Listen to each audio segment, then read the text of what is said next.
রোজার দিনের ইফতারের খাবারের মধ্যে একটা খাবার হইছে সালাদ। সালাদ খাবারটা আমরা সারাদিন রোজা রাইখা যদি ইফতারের সময় খাই তাহলে আমাগো মন ফ্রেশ লাগে, শরীর ফ্রেশ লাগে।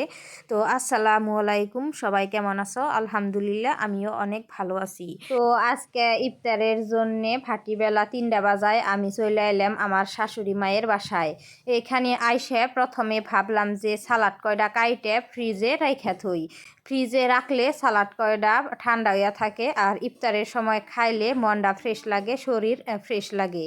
তো প্রথমে আমি গাজর আর শসা আর ভিট কাইটে ফ্রিজে রেখে এলাম। এখন মানিমুনির পাতার বা টেহাগরের পাতার পুকুরি বানামু। তার জন্যে আমার শাশুড়ি মায়ে প্রথমে মানিমুনির পাতা গুঁড়া সুদ্ধে একদম গুঁড়া সুদ্ধে নিচে, খালি পাতা না, ভালো করে পরিষ্কার করে ধুয়ে নিছে। ধোয়ার পরে একদম কুচি কুচি করে ফুজুরি করে নিছে। তারপরে এইখানে মুসুর ডাল আর আলা চাউল পেস্ট বানিয়ে দিছে আর দিয়ে দিছে বেসন পাউডার। দিয়া নিয়ে এইখানে আদা রসুনের পেস্ট, কাঁচামরিচ কুচি, পেঁয়াজ কুচি, হালদি পাউডার, ধনিয়া পাউডার, লাল মরিচ পাউডার, জিরা পাউডার আর দিয়া দিল পরিমাণ মতো লবণ।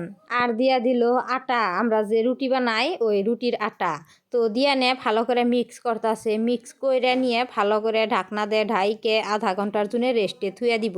পুকুরি বানাইনের আগে প্রথমে ভালো করে মিক্স করে আধা ঘন্টার জন্য রেস্টে থুয়ে দিলে ওই পুকুরিটা ভাজতেও ভালো হয় আর খাইতেও টেস্টি লাগে। মানিমুনি পাতার বহুত উপকারিতা আছে, যেমন ধরো পেটে গ্যাস হইলে বা বদহজম হইলে বা আমাশা হইলে, এইরকম পেটের বেমার হইলে মানিমুনির পাতা খাইলে খুব শীঘ্রই বেমার ভালো হয়। আজকে মানিমুনি পাতার পুকুরির লগে বানামু পুদিনার চাটনি।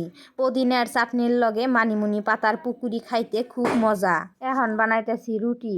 নাজিয়ার আব্বা আর আমার দেবরে রুটি খাবো, তো অগো দুজনে নিকাল রুটি বানাইতেছি আর আমি আমার শ্বশুর আব্বা আর শাশুড়ি মায়ে খিচুড়ি বানিয়ে খামো।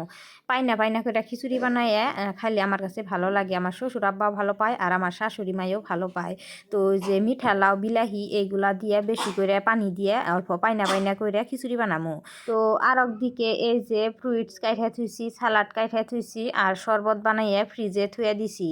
সব কিছুই অল্প অল্প করে করছি, ইফতারের সময় সব কিছু অল্প অল্প করে নিলেও কিন্তু বহুত ওয়া জায়গা। আর ইফতারের সময় এত খাওয়া যায় না, খালি পানি আর শরবত খাইলে কিন্তু পেট ভইরা জায়গা। তো এই যে আর একদিকে নাজিয়ারে দেখ পারাইছি, ভাবলাম যে নাজিয়া বান কি করতেছে, তো আয়া দেখি যে নাজিয়া মোবাইল দেখতাছে। এদিকে ইফতারের টাইমও হইয়া গেছে গা, খুব তাড়াহুড়া করতাছি, ওই জন্যে এখন আমি পুকুরি কয়টা ভাইজা নিতেছি। তো আজকের এই ভিডিওটা দেখে ভালো লাগলে লাইক কমেন্ট করো।